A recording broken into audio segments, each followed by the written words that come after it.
Se busca vampiro real. Esta es una publicación seria. Si eres uno y puedes probarlo, por favor, comunícate con nosotros.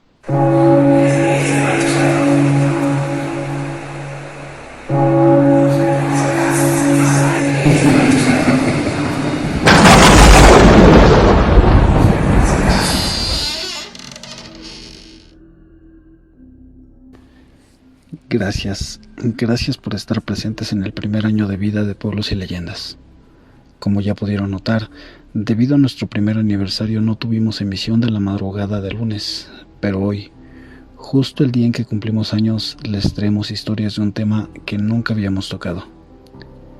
Antes de comenzar, en este momento en pantalla están las imágenes de aquel 2 de mayo de 2022, en donde yo estaba pendiente de la cuenta regresiva para que saliera al aire el primer video.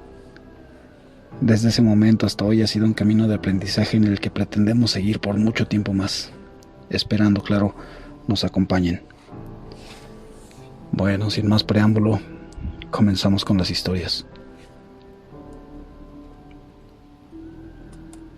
Hola, quiero compartirles mi historia. Pienso que es diferente en cuanto a su temática, y además les prometo que les va a gustar. Tengo que contar los antecedentes para ponerlos en contexto. Todo empezó cuando estaba en la universidad y tomé una materia llamada El vampiro en la literatura. Básicamente el objetivo de la clase era estudiar la figura del vampiro en relación a los eventos históricos de su época y cómo estos influían en la literatura de dicho género. Para nuestro examen final nos encargaron desarrollar un tema o proyecto sobre lo aprendido en clase. Mi mejor amigo y yo tuvimos la idea de hacer una especie de anuncio clasificado en donde se solicitara a un vampiro. El anuncio decía más o menos lo siguiente: se busca vampiro real. Esta es una publicación seria. Si eres uno y puedes probarlo, por favor comunícate con nosotros. Por supuesto que nunca pensamos en contactar a Drácula o a ningún vampiro con esto. Nuestro objetivo era más bien medir el impacto que tendría dicho anuncio y estudiar la figura del vampiro actual mediante las personas que respondieran a él. Como queríamos que el anuncio tuviera un gran alcance, se nos ocurrió abrir un blog y así comenzamos. Poco a poco la gente empezó a compartir nuestra publicación, que en un principio estaba en 2 idiomas, inglés y español. Nuestro pequeño experimento tuvo mucho más alcance del que nos hubiéramos imaginado. En unos días se volvió viral y fue compartido por personas de todo el mundo. Muchas de ellas nos hicieron el favor de traducir el anuncio a su idioma natal, y es así como de repente se encontraba traducido en más de 20 idiomas. También nos sorprendió mucho que había personas que habían tomado el texto y lo habían impreso y pegado en sitios concurridos como universidades, estaciones de trenes, autobuses, bibliotecas y otros, junto con el enlace a nuestro blog. Nos imaginamos que quizás a la gente le parecía simpática esta idea, o muchos de ellos eran fanáticos de los vampiros. A diario nos llegaban correos de personas aportando ideas al proyecto, o vampiros queriendo contactarnos, que resultaban ser en su mayoría chicos con una gran afición por esos seres de la noche, personas con fetiches extraños y uno que otro bromista. El proyecto concluyó con éxito y una buena nota final, y poco a poco nos fuimos olvidando del blog. En consecuencia, la gente también dejó de compartirlo y de escribir. Meses después se estrenó en el cine la última película de Harry Potter, y como fan de la saga, tenía la costumbre de ir a la premiere de todas las películas. En esta ocasión me acompañó una amiga. Ella era más joven que yo, y sus padres eran bastante estrictos con ella. De hecho, fue un gran logro que la dejaran ir, ya que las premieres siempre son a medianoche y estas películas duran aproximadamente 3 horas. En efecto, salimos del cine casi a las 4 de la mañana, y los papás de mi amiga ya estaban bastante molestos.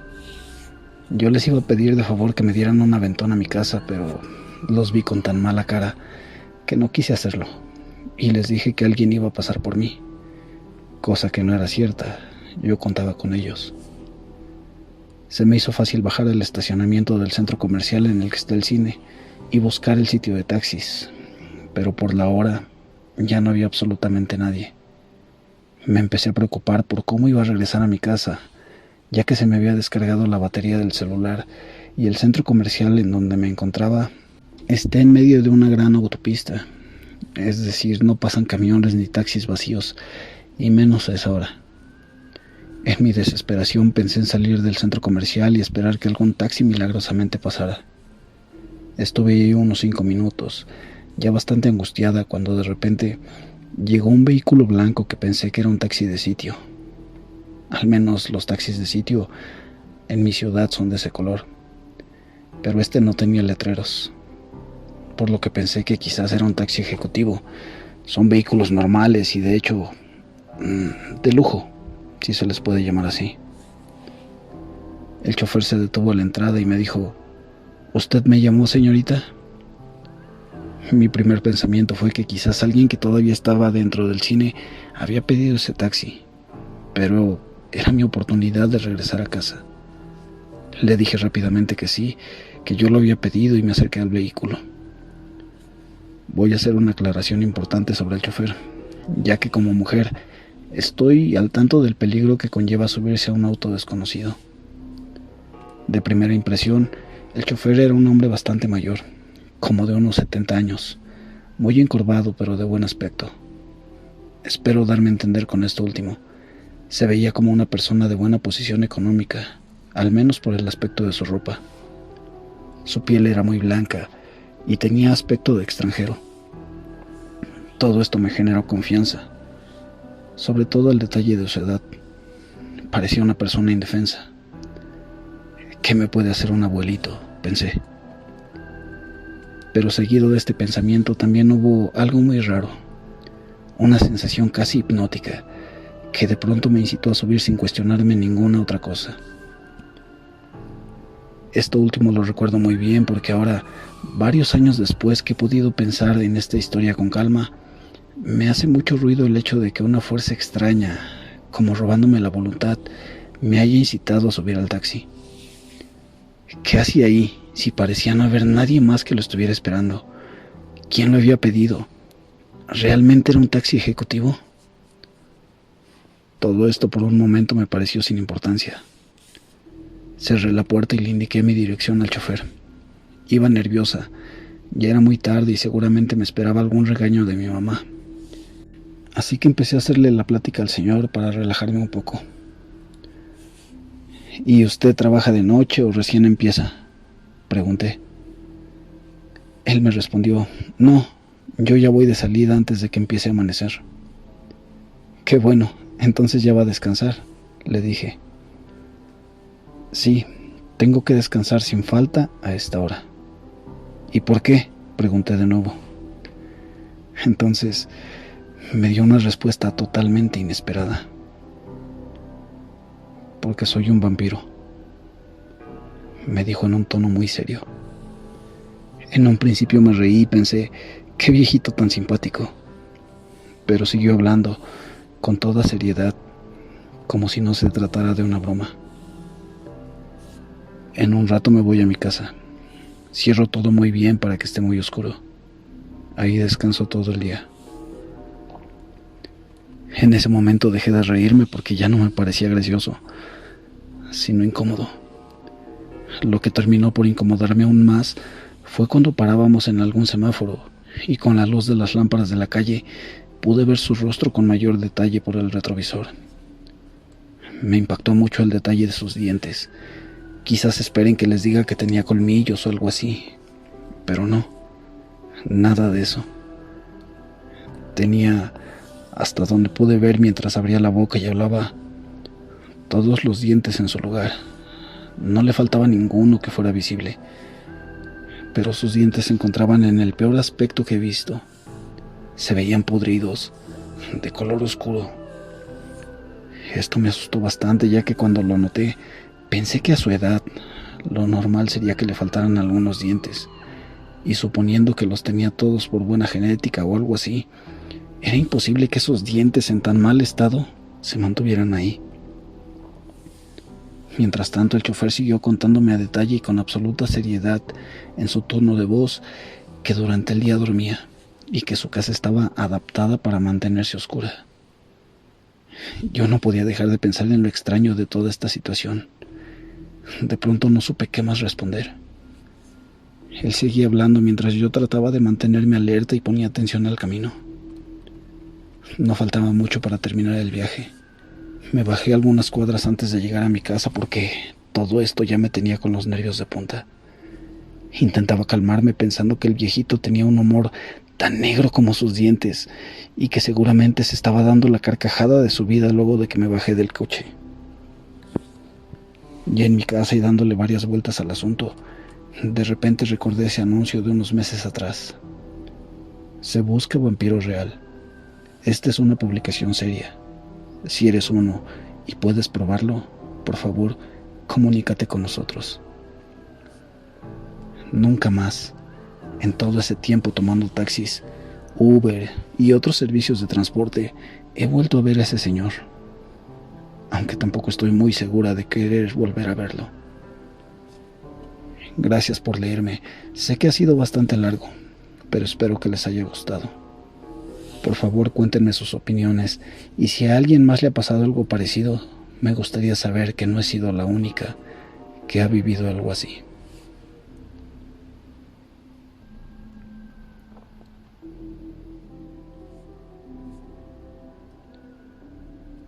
Cuando yo aún vivía en mi pueblo natal, en Salamanca, Guanajuato, causó muchas sensaciones de historia. Aún más porque con mi familia vivió una señora originaria de Tampico. Ella sirvió de nana de mi padrastro y de mis hermanos, pero esta persona trabajó con la familia a motivo de esta historia. En el tiempo en que ellos llegaron a Salamanca, procedentes de esta ciudad costera. Esta señora platicó muchas historias de esta familia, ya que eran muy prominentes en el sector petrolero, y dejó de laborar con ellos precisamente cuando la señora de la casa falleció. Cuando la familia tomó la decisión de llevársela para Tampico después de algunos años, se descubrió lo que se cuenta, y causó gran revuelo en mi pueblo, pero para buena fortuna, ella se fue, en teoría. Y esta es la historia. Corría la década de los años 70 en la pujante ciudad Madero, con actividad petrolera, cuando el miedo se apoderó de una gran parte de la población. Como reguero de pólvora se esparció el rumor de que una mujer vampiro acechaba en las calles.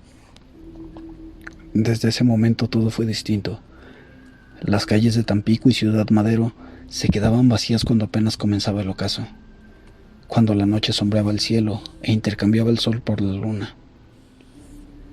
La leyenda comienza en la colonia Árbol Grande de ese municipio, donde habitaba una mujer que era esposa de quien fuera uno de los superintendentes de la refinería que se localizaba en ese sector, que posteriormente fue cerrada para construir el Centro de Procesamiento Petrolero Francisco y Madero.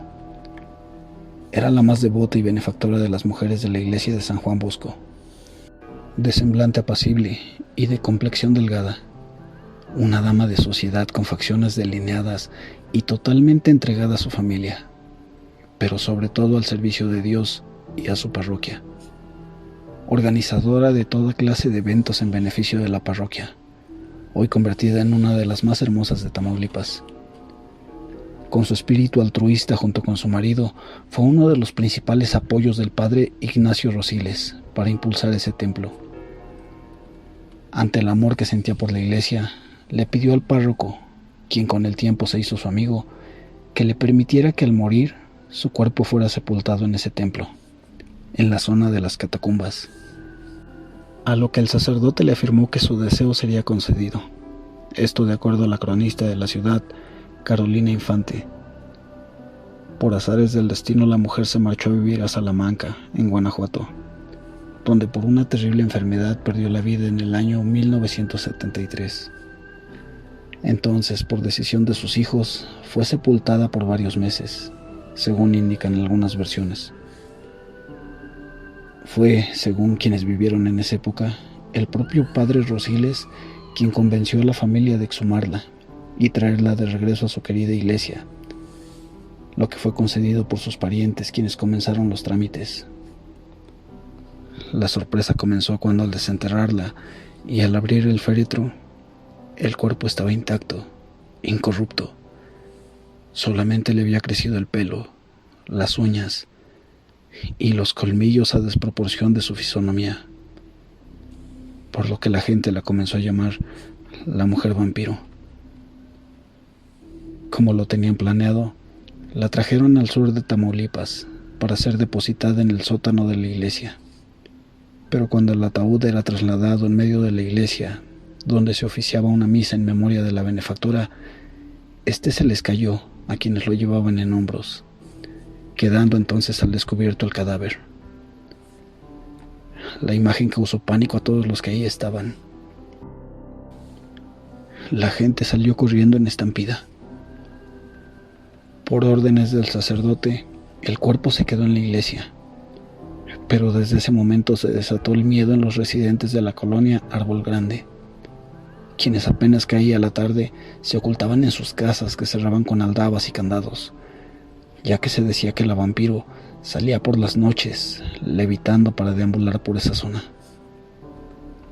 La histeria colectiva fue expandiéndose por toda la zona sur de Tamaulipas, llegando algunas voces a indicar que la mujer vampiro volaba sobre Ciudad Madero y Tampico, de iglesia en iglesia, que incluso en la parroquia San Judas Tadeo de la colonia Cascajal, los vecinos llegaron a capturarla, pero logró escapar. La cronista señala que las historias que se contaron sobre este caso causaron tal efecto que obligaron la presencia de Eduardo Mata Blanco, jefe de la Policía Preventiva y de personal de la 8ª Zona Militar, ya que los residentes intentaron incluso quemar la iglesia. Cuando las autoridades entraron a las catacumbas, no encontraron el cuerpo. Se dice que fue sacado por la noche y sepultado en el panteón de esa misma colonia. Otra versión es que el padre Rosiles lo escondió en la parte más oculta del sótano del lugar. Y una más dice que sus parientes lo robaron para esconderlo en su casa. A ciencia cierta, no se sabe qué ocurrió con el cuerpo, ya que llegaron a decir que incluso lo momificaron, pero nada de esas versiones son seguras. Muchos dicen que el cuerpo se levantó y anduvo penando, pero yo creo que la familia lo regresó a Salamanca para sepultarla en su tumba, de donde nunca tuvo que haber salido. Esta historia urbana se ha ido diluyendo con el tiempo y borrándose de la memoria de los residentes de ese lugar, siendo pocos los que recuerdan este pasaje, convirtiéndose ahora solo en una leyenda más de esta zona de Tamaulipas.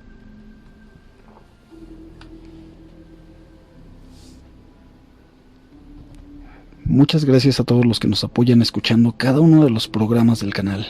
Cada video, cada historia que se cuenta es para ustedes. Gracias por este año en que me han apoyado a hacer que Pueblos y Leyendas pase de ser un sueño a una realidad. Espero que continúen brindándome su apoyo con historias, comentarios, likes, compartiendo el contenido y visitando nuestras redes sociales.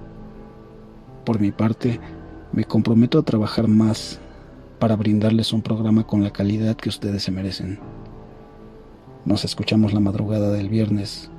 Revisen debajo de la cama, apaguen la luz y no olviden cerrar la puerta.